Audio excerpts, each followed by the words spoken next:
Welcome to my channel moons চটজলদি রান্না। আজ বানাবো ইলিশ পোলাও। তার জন্য প্রথমে কড়াইতে সাদা তেল নিয়ে নিয়েছি। দারুণভাবে যখন তেলটা গরম হয়ে যাবে সেই সময় পেঁয়াজগুলোকে দিয়ে দিতে হবে। লাল লাল করে পেঁয়াজগুলোকে এখানে ভেজে নিয়েছি, সুন্দরভাবে বেরেস্তা তৈরি হয়ে গেছে। এবারে একটা জায়গা নেব, সেখানে 2 চামচ ফেটানো টক দই, 2 চামচ পেঁয়াজ বাটা এবং রসুনের সঙ্গে আমি কাঁচা লঙ্কা বেটে নিয়েছি, সেটা 2 চামচ দিয়েছি।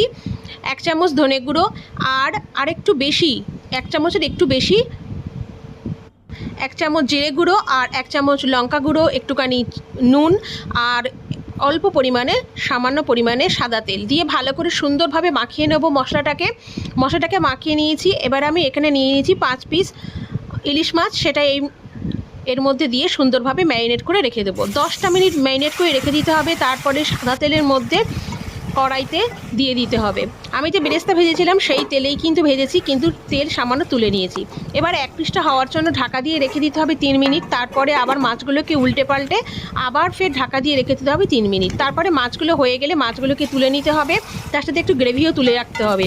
বাকি যে গ্রেভি থাকবে তার মধ্যে আধ ঘন্টার মতো ভিজিয়ে রেখে দিয়েছিলাম চাল, বাসমতি চাল, সেইটা দিয়ে দিতে হবে। দিয়ে তার মধ্যে কাঁচা লঙ্কা দিয়ে দিয়েছি 4-5টা এবং বেরেস্তা দিয়ে দিয়েছি, দিয়ে সুন্দরভাবে ভাজতে হবে। যখন চোঁ চোঁ করে আওয়াজ হবে কড়াইয়ের মধ্যে সেই সময় আমাকে জল দিয়ে দিতে হবে। কারণ আমি 1 বাটি নিয়েছিলাম চাল, সেজন্য আমি 2 বাটি জল দিয়েছি।